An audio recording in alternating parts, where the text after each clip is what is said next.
Dünya Uyghur Qurultayının rəisi Dolqun Aysanın vətən içi və chet eldəki siyasi görəş hayatı tema qılınğan Xitayning erkinlik tozuqi, bir Uyghurning Interpolning tutish buyruğuna və Xitayning zo'ravonligiga qarshi yapılğan görəşləri namlıq kitabı o'tgan yil 8-oyda Hindistonning Har Anand nashriyati tarafidan nashr qilingan edi.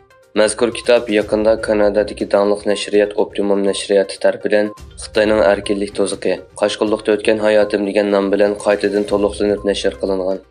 Mazkur kitobni tunji tonishtirish faoliyati 18 oktyabr kuni Angliya parlamentida o'tkazilgan. Dolqun Aysa apandi kitobning o'qirmanlariga xitob qilib mundaq dedi: "Mazkur kitob faqat Sharqi Turkistonda Uyg'urlarga qilingan zulmni aks ettirmaydi. Buningda Xitoyning dunyoning har qaysi joylaridagi demokratiyaga so'zilgan qora qo'lning tahdidini namoyon qiladi." Dolqun Aysa apandining bildirishicha, kitobni tonishtirish faoliyati davom qiladigan bo'lib, 11-12 oylarda Amerika va Kanadada tonishtirish faoliyatlari olib berildi ekan. Angliya harbiy istixboroti 5-boshqarmaning boshlig'i Kim McCallum Xitoyning Angliyadagi josuslik faoliyati misli ko'rilmagan tahdid paydo qilmoqda dedi. Xabar qilinishicha, Angliya istixborot tarmoqlari yaqinda oshkorlagan uchurlarga asoslanganda Xitoyning Angliyada qo'zg'agan keng josuslik faoliyati andish paydo qilgan bo'lib, Angliyaning iqtisodiy va davlat bexatarligiga zo'r tahdid shakllantirgan. McCallum BBC'ning ziyoratini qabul qilib, Xitoy josuslarining tor yo'li orqali Angliyadagi 20 mingdan ortiq odam bilan aloqalashishga uringanligini, Xitoyning bu harakatlarining tarixda ko'rilib boqmagan darajaga yetganligini bildirgan. Pakistan vaqtli hukumatining bosh ministri Anvarul Haq Kakar va Xitoy diktatori Xi Jinpingning Beijing bilan Islomobod o'rtasidagi tavranmas hamkorlikni qayta ta'kidlab, ikki taraflik hamkorlikni kuchaytirishga qo'shilgan.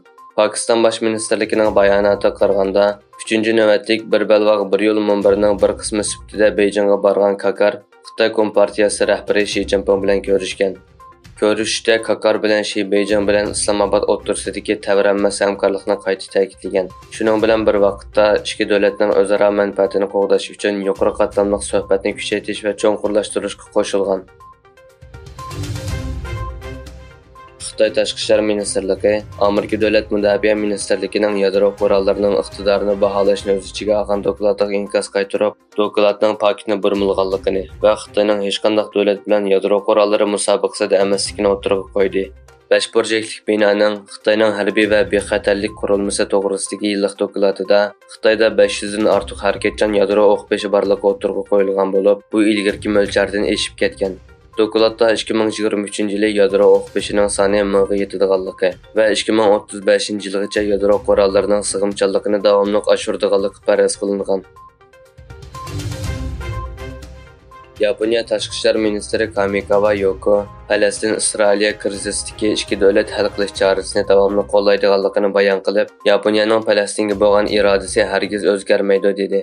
Kamikawa davlat va hukumat boshliqlarining ishtirok qilishi bilan Misrda o'tkazilgan G'azzadagi taraqqiyotlar muzokara qilingan Qohira tinchlik boshliqlar yig'inida so'z qildi. U Yaponiya hukumatining bir hafta ichida G'azza rayoniga 10 million dollar qimmatidagi jiddiy insonparvarlik yordamini qiladiganligini eskartib, bu yordamning birinchi qadami. Biz naq maydondagi ehtiyojga asosan yordamni baholaymiz dedi.